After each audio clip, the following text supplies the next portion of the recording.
Good morning guys, আশা করি তোমরা সবাই ভালো আছো। আমিও ভালো আছি। সকাল সকাল ঘুম থেকে উঠে গেছি।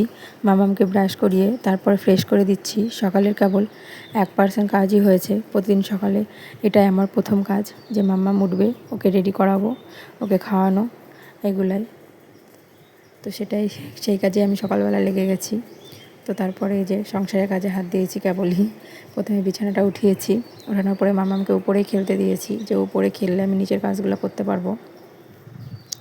তো প্রথমে আমি এই যে ঘরটা গুছিয়ে নিয়েছি, এখনও ঘর ঝাড় দেওয়া বাকি রয়েছে, বাইরের কোনো কাজই হয়নি। তো মামাম এই যে উপরে ভালোই খেলা করছে ওর খেলনা দিয়ে। তো মামামকে বললাম যে তুমি উপরে খেলা করো, আমি নিজের কাজগুলো সেরে নিই।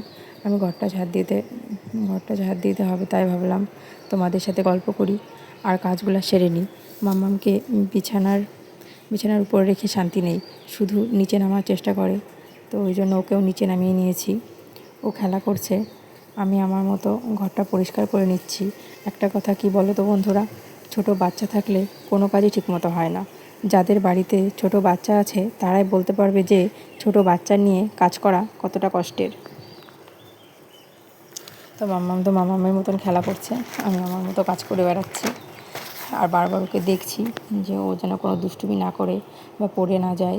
কেবল অল্প অল্প হাঁটা শিখেছে, তো সেই জন্যই ভয় করে। তো তোমাদের সাথে গল্প করতে করতে আমার দেখো ঘরটা ঝাড় দেওয়া হয়ে গেছে।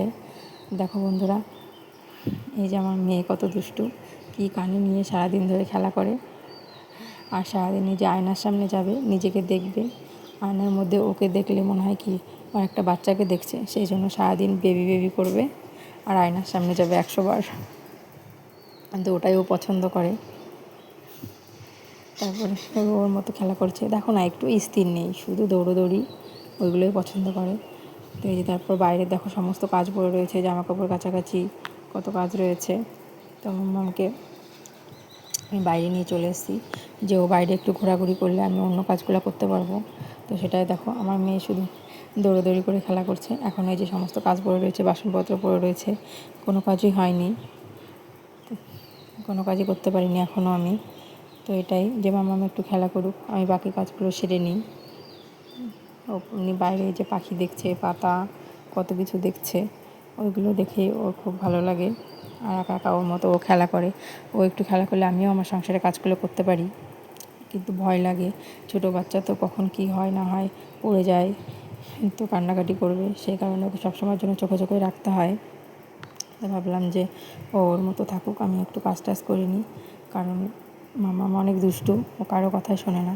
তো তারপর দেখি অনেকটা বেলা হয়ে গেছে, মামামের খিদে পেয়েছে আর ঘুমও পেয়ে গেছে, সেই জন্য আমি যে ওকে সকালবেলায় চিড়ে, সুজি, রুটি এইগুলোই খাওয়াই। তো তার মধ্যে আজকে আমি সুজিটাই বানাচ্ছি, যে সুজিটাই বানিয়ে খাওয়াই ওটাও খায়, তো সেটাই বানাচ্ছি। আর মাম্মাম সেরকম খাবার খেতে চায় না। এখনকার বাচ্চারা খুবই দুষ্টু, ওদের খাবার খেতে কী কষ্ট হয় কে জানে।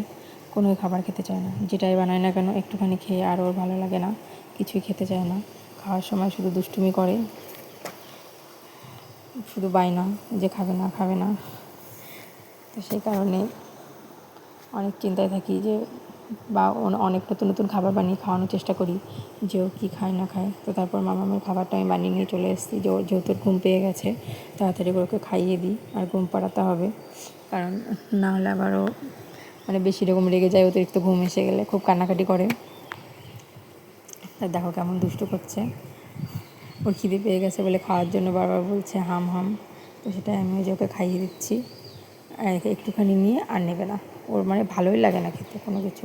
আর সুজিটা কত টেস্টি করে রান্না করেছে, আমি তো খেয়ে দেখেছি যে অনেকটা টেস্টি হয়েছে, কিন্তু ওর মুখে ভালো লাগছে না, ওর কিছুই ভালো লাগে না, ও কোনো কিছু খেতে চায় না। আর এই যে খাওয়ার সময় কত দুষ্টুমি, কত বায়না, আর ফোন না দেখে তো খাবেই না। তো সেই কারণে এত ভঙ্গি করছে, যেহেতু আমি ওকে ফোন চালিয়ে এখনও দিইনি, আর ফোন দেখে একটু চুপচাপ খায়, না হলে কোনো খাবার ওকে খাওয়ানো যায় না। এখনকার ছোটো বাচ্চারা কারোর বাচ্চাই খেতে চায় না। তবু অনেক বাচ্চা আছে শান্ত, কিন্তু আমার মেয়ে খুবই দুষ্টু, কোনো কথা শোনে না, শুধু দুষ্টু করে সারাদিন দৌড়, আর ওরকম করতে গিয়েই পড়ে যায়, ব্যথা পায়। তো মেয়েকে সামলিয়ে সংসারে কাজকর্ম করে আর কিছুই ভালো লাগে না। দেখো না বন্ধুরা, তোমরা তো জানলে, যাদের ছোটো বাচ্চা রয়েছে তারা বুঝতে পারবে। যে ছোটো বাচ্চা নিয়ে কতটা মানে সময় কাটানো কতটা অসুবিধে। একটু বড় হয়ে গেলে তাহলে আস্তে আস্তে হয়তো সময়টা অনেক ভালো হবে। এখন আমি শুধু ওকে সামলানো ছাড়া আর কোনো কাজই করতে পারি না, সংসারের কাজ কিছুই সেরকম করে উঠতে পারি না। তো ওকে খাওয়ানোর পরে ঘুম পাড়াতে হবে। দেখো খাওয়ানোর সময় কত বায়না করছে যে ওকে এখন ফোন চালিয়ে দাও, ফোন না চালিয়ে দিলে ও খাবে না।